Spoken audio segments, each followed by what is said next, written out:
You are now watching Zimbabwe Entertainment, fresh from the source. Uruita sewe pa phone box. Mina ka game kana ngona papa kantu kutamba. Kanonzi ndo and frozen. No, pane kanonzi end smasher. Ungophanya masho pai. Okay. Uzofana uzonditumira ndimbo kaedza wakaikaka. No problem. Unza unapata zvinaita kuti timboedza kuita na. I mean, unogona here kuti timbotry something different na. Ndongoda zvekuedza munoziva ndinetse pakuedza.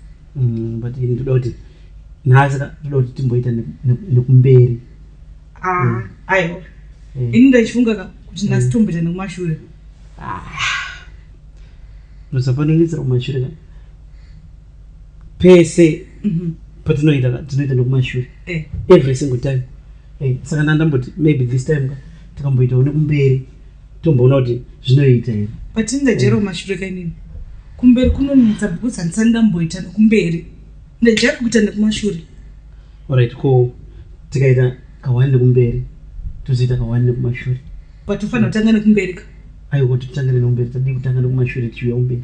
Aiwa tikatanga nekumashure toenda nekumberi ka. Zvinomeka sense because inini ndajera kuenda nekumashure first then kumberi last. Saka mamla kuitira zvekumberi kana kuti kumashure panapa kana kuti pasofa.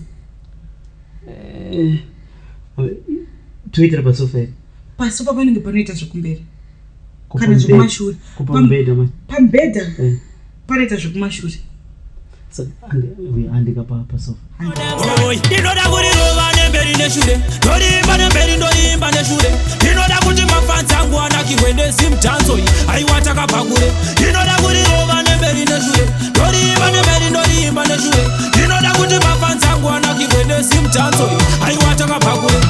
Ndini pamangoma ndo defender Chi-town ndo defender pamangoma ndini. Ndiri kurova mangoma pasina kana reverse kana pasina mangoma ndiri kuro bunza kina mangoma ndinomhanya semshina ndinomhanya mangoma kina bunza ndauya kuzotora yangu taito yangu kakuzotora ndauya ndini zimtara remoto mzimtanzo remoto zimtara ndini usandipikisa ndinobva ndakupisa ndinobva saka usandipikisa ndakurirova.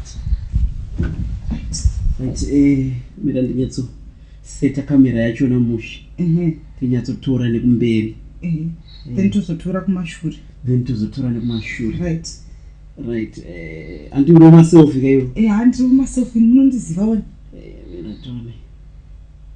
Because you wati kuda zvekumberi kayo. Because kumashure zvinonetsa zvinyatsobuda. Right. Kumberi no kumashure. Uku kumashure uku. Ndosaka ndani chiti kumashure kuri nani than kumberi because uku manjika. Kana kuti kumberi ngatishandise yako. Nekumberi. Tozoshandisa yangu nekumashure. Maona ma. Right. Haone ndo chakuda manje zvaita zvimira kati chirowa yangu kandi kumashure. Right. Ndo manoti 4 ka. Nekumashure. Mira titore futi imwe. Ini kumashure ndo kwangu kwandotonya. Kumberi manje ndo kuri right. Because nekumashure ino flash aka. Kumberi manje ka need a flash. Mazona ka. I think nemabudira yaita. Because mamchimboti mimi munoda zvekumashure zvekumberi. Aiwa apa pandaona zvanyatsoita. Next time ka tinoitira pambed. Handisika. Yeah. Ndorimba neshure ndinoda kuti mafans angu anakirwe nezimtanzo iyi aiwa takabhakure ndinoda kuti. You have been watching Zimbabwe Entertainment, fresh from the source.